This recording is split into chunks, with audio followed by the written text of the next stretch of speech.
Morning. Today we're going to talk about graphing absolute value functions. So we did these in Algebra 1, but we didn't really talk too much about them. We just kind of looked at what they look like. They basically make the shape of a V because what they do is you have y equals the absolute value of x. Remember, no matter what you have inside of the x value, the answer is always going to be positive. Okay, so just a real quick sketch. If you had x is 0, then y is 0, right? Because the absolute value of 0 is 0. We're going to plot that point. But if you have x is -1, well, the absolute value of -1 is also 1. So we'll plot that point. But if we go and make x +1, well, the absolute value of +1 is also +1. So we've got that point over here. And it does the same thing with -2, -3, all the way up. So that's why it turns into a V. So that's basically the idea behind graphing. So we're going to go ahead and play around with some of that today. So when you graph that, like I just did, right? You're going to put into your calculator like that, if you want to use your calculator. And then you can fill in your table. And notice all of the values are going to be positive for the y because you've got nothing really changing on the function itself. All right, once we get into translations, it might change a little bit. And then when you graph these, you just plot the points like I just did.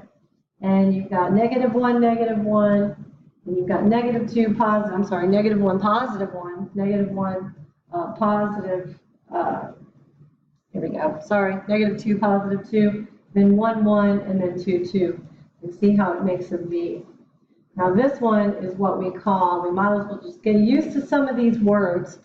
This one is called a parent function of an absolute value, all right? Parent function is going to go through 0, 0, usually, all right?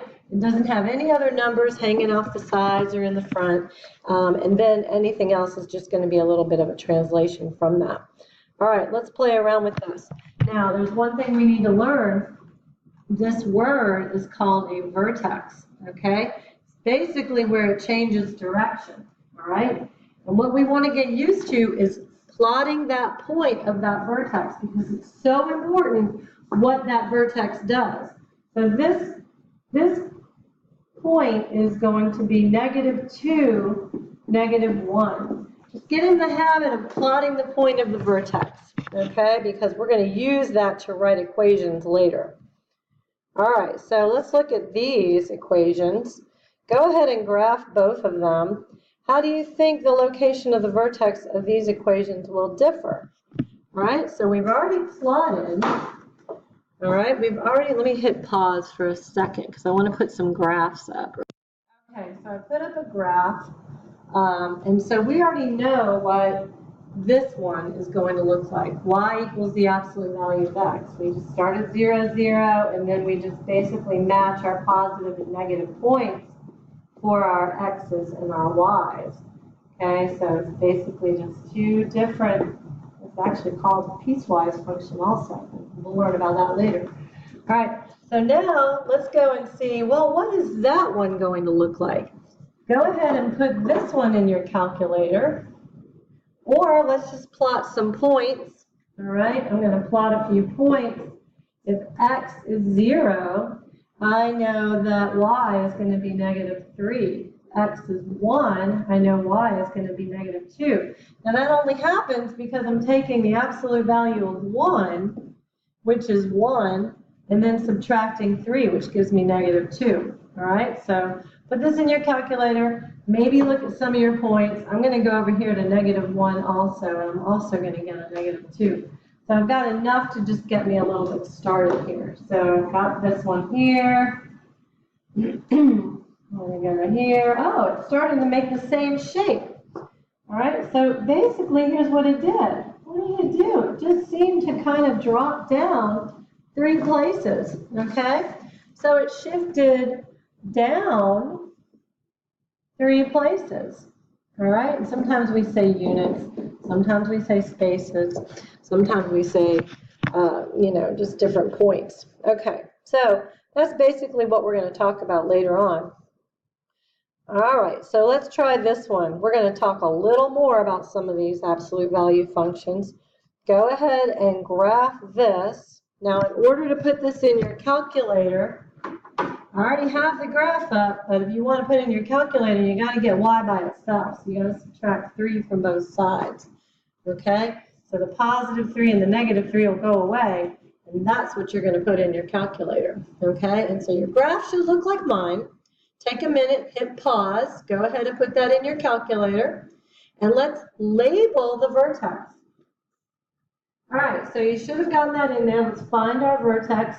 If you hit the trace button, okay, the trace button is going to take you here, all right?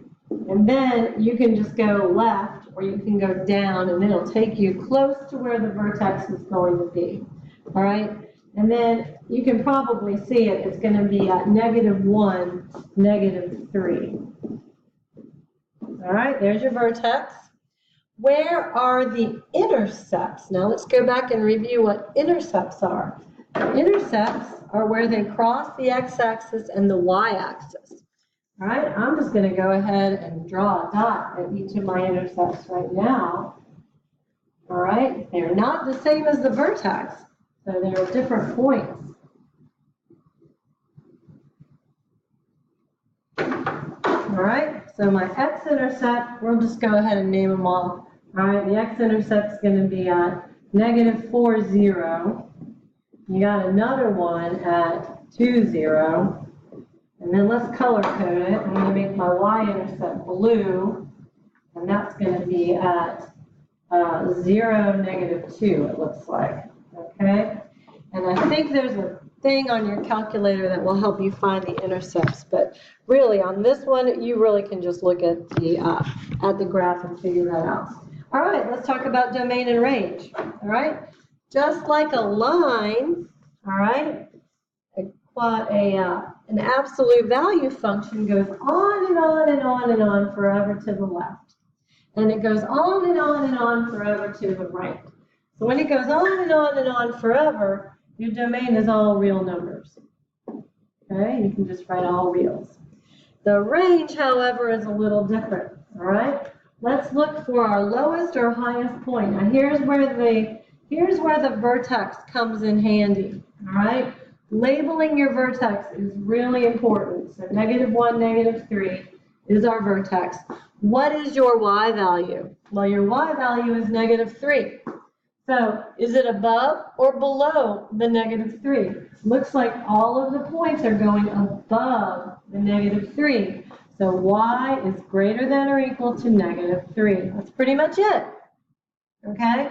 Now let's go back and review end behavior. Okay? I'm going to break it down pretty easy. On the left side of the graph, it's going up. Okay? Your graph is going up on the left. And on the right side of your graph, it's also, the arrow is pointing up. All right, well, how do we write that in math language? Okay, left, we say x approaches -infinity. And then to say it's going up, we're going to say y approaches +infinity. All right, and then when we talk about on the right side, we say x approaches +infinity. That basically just means on the right side of the graph. And when we say it's going up, y is going to +infinity. All right, so I think I have a very short assignment for you that I want you to do. We'll talk about these later, all right? I want to go and look at this assignment right now. This is an IXL. It is Algebra 1. So I want you to do an Algebra 1 IXL because it's very, very good. Let me hit pause and I'm going to show you how to work out some of these. Okay, here is the DD2, all right, and it's telling you to click to plot the vertex first. So I got y equals the absolute value of x. Put that in your calculator if you want to. The vertex is at 0, 0. Now I'm going to plot one more point. Oh, there you go. Looks like a good point to plot.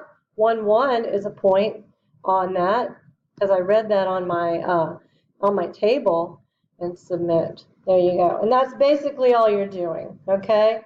Clicking to plot the vertex first. All right, -3, absolute value of x. All right, again, put these in your calculator. There's my vertex. I think the next one is going to come down here like that. All right, based on what I remember about that kind of graph, and submit it. Okay?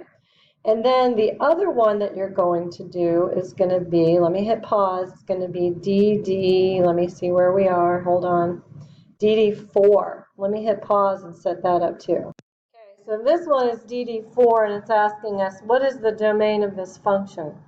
All right, so graphing it, if you graph it, you're going to look at it, you're going to see it's going to look just like this black one right here, okay? So domain, obviously, is going to be all real numbers. So let's see how they tell us. Oh, there it is, all real numbers. Now look at this. This means nothing here, this little x before the line, nothing. Really, all you care about is the x is greater than 0, okay? That's actually your range. If it were a y, that would be your range. But our domain is all real, so we're going to click all real numbers and hit submit, okay?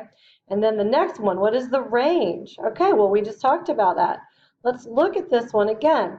All right, my lowest value here is 0, 0, and all my y's are greater than that. So I'm going to go and I'm going to click y is greater than or equal to 0. Well, this one's greater than or equal to 0. This is less than or equal to 0. This is strictly just greater than. So yeah, kind of true, but it's not equal to. So we want to click this one. All right, let me scroll where I can hit submit, and I get, hopefully it's right. All right. Okay, so finish those up. You want to get 70% for credit and 90% for extra credit.